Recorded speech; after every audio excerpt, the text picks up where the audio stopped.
कपटी मित्र की पहचान। एक दीर्घ प्रेरणादायक और पौराणिक कथा।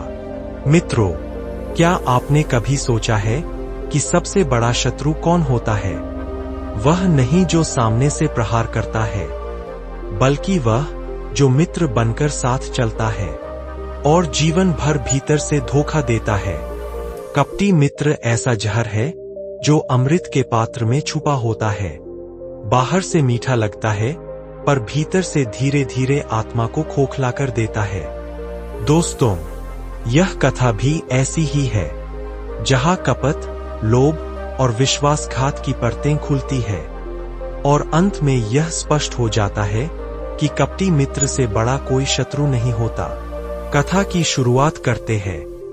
दोस्तों, बहुत समय पहले मगध राज्य की सीमा पर एक छोटा सा नगर वसा था। उस नगर में राजन नामक एक व्यापारी रहता था। वह स्वभाव से सरल, दयालु और ईमानदार था। लोगों की मदद करना, सत्य बोलना और व्यापार में निष्ठा रखना ही उसका धर्म था। राजन का बचपन से ही एक मित्र था। उसका नाम मधुप था। मधुप बाहर से तो बड़ा मीठा और मधुर बोलने वाला था, परंतु भीतर से चतुर, चालाक और कपटी था। वह दूसरों के धन और सम्मान पर निगाह रखता था। राजन की सफलता देखकर वह जलता था, परंतु सामने से हमेशा मुस्कुराकर कहता, भाई, तुम्हारी किस्मत तो बड़ी नेक है। तुम्हारे बिना मेरा जीवन अधूरा है। राजन अपनी सादगी और निश्चलता के कारण मधुप के असली स्वभाव को कभी समझ नहीं पाया। दोस्तों, एक दिन दोनों मित्र दूर देश व्यापार करने निकले। मार्ग लंबा था, जंगलों और पहाड़ों से होकर गुजरना था। राजन ने सोने चांदी से भरी गाड़ी तैयार की और मधुप के भरोसे उसे साथ लिया। यात्रा के बीच जब वे गहरे जंगल में पहुंचे, तब मधुप ने सोचा, यह उचित समय है। अगर मैं इस राजन को मार दूं, तो इसका सारा धन मेरा हो जाएगा और कोई गवाह भी नहीं रहेगा। परंतु कपटी मित्र अक्सर सीधा वार नहीं करता, पहले विश्वासघात के जाल बुनता है। मधुप ने चाल चली। उसने राजन से कहा, भाई, आगे का रास्ता खतरनाक है। क्यों न हम अपना धन इस पुराने कुएं में छुपा दें और लौटते समय निकाल लेंगे। राजन ने सरल हृदय से उसकी बात मान ली। दोनों ने मिलकर सोने चांदी की थैलियां कुएं में रख दी। यात्रा पूरी कर जब वे लौटे, तब मधुप आधी रात को चुपचाप कुएं में गया और सारा धन निकालकर अपने घर में छुपा दिया। सुबह जब दोनों कुएं के पास पहुंचे, तो मधुप ने चिल्लाकर कहा, अरे देखो भाई, कुएं में तो कुछ भी नहीं है। लगता है किसी ने सब चुरा लिया। राजन स्तब्ध रह गया। उसका हृदय टूट गया, पर उसने मधुप पर शक नहीं किया। उसने दुखी होकर कहा, यह भाग्य की बात है। धन जाता है तो जाने दो, प्राण बचे यही बहुत है। मधुप ने भीतर ही भीतर मुस्कुराकर सोचा, कैसा मूर्ख है, इसे कुछ पता भी नहीं चला और सारा खजाना मेरा हो गया। कुछ दिन बीते, महीने बीते। मधुप धीरे धीरे अमीर बनने लगा। उसके घर में अचानक वैभव और ऐश्वर्य आ गया। लोग आश्चर्यचकित थे कि व्यापार किए बिना उसके पास इतना धन कैसे आया। राजन भी यह सब देख रहा था, परंतु वह कुछ समझ नहीं पा रहा था। एक दिन नगर में एक बुद्धिमान साधु आए। राजन उनके पास गया और अपनी व्यथा सुनाई।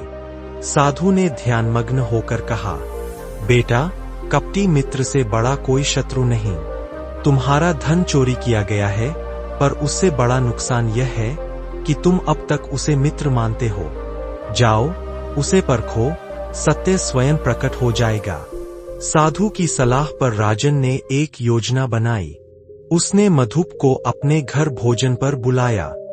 भोजन के बाद जब दोनों बैठकर बात कर रहे थे, तब राजन ने कहा, भाई, कल मुझे राजमहल में बुलाया गया है। राजा मुझसे व्यापारियों के धन का हिसाब पूछेंगे। तुम भी मेरे साथ चलना। तुम्हारे जैसे बुद्धिमान मित्र की गवाही पाकर मैं निश्चिंत हो जाऊंगा। मधुप के माथे पर पसीना छलक आया। उसे लगा, यदि दरबार में जांच हुई तो मेरा छल पकड़ा जाएगा। परंतु वह डर को छुपाते हुए बोला, हाँ, मैं चलूंगा, चिंता मत करो। अगले दिन दोनों दरबार में पहुंचे। राजा ने पूछा, हे व्यापारी राजन, सुना है तुम्हारा धन कुएं में चोरी हो गया। राजन ने नम्रता से उत्तर दिया, महाराज, धन चोरी नहीं हुआ, मेरा ही कोई मित्र उसे ले गया है। राजा ने कठोर स्वर में कहा, कौन है वह, नाम बताओ। तभी राजन ने मधुप की ओर देखकर कहा, जिस दिन धन गायब हुआ उस दिन मेरे साथ केवल यही मित्र था। राजा ने तुरंत सैनिकों को आदेश दिया, मधुप को जांच के लिए पकड़ा जाए। सैनिकों ने मधुप का घर खंगाला और वहां से वही सोने चांदी की थैलियां बरामद हुईं जिन पर राजन की मुहर लगी थी। पूरा दरबार स्तब्ध रह गया। राजा ने कहा, धोखेबाज, तूने मित्रता के नाम पर विश्वासघात किया। ऐसे कपटी व्यक्ति को दंड मिलना ही चाहिए। मधुप का धन जब्त कर लिया गया और उसे नगर से निकाल दिया गया। राजन ने साधु को धन्यवाद दिया। साधु ने मुस्कुराकर कहा, सच्चा मित्र वही है जो तुम्हारे सुख दुख में साथ खड़ा हो, और कपटी मित्र वह है जो तुम्हारी सरलता का लाभ उठाकर तुम्हें ही धोखा दे। बेटा, जीवन में धन का नुकसान सहा जा सकता है, पर कपटी मित्र का साथ सबसे बड़ा नुकसान है। यह कथा हमें यही सिखाती है कि कपटी मित्र से बड़ा कोई शत्रु नहीं। ऐसे मित्र धीरे धीरे जीवन की नींव हिलाते हैं। बुद्धिमान वही है जो मित्रता करने से पहले परख लेता है, और यदि कपटी मित्र मिल भी जाए तो उससे दूर रहना ही सच्ची सुरक्षा है।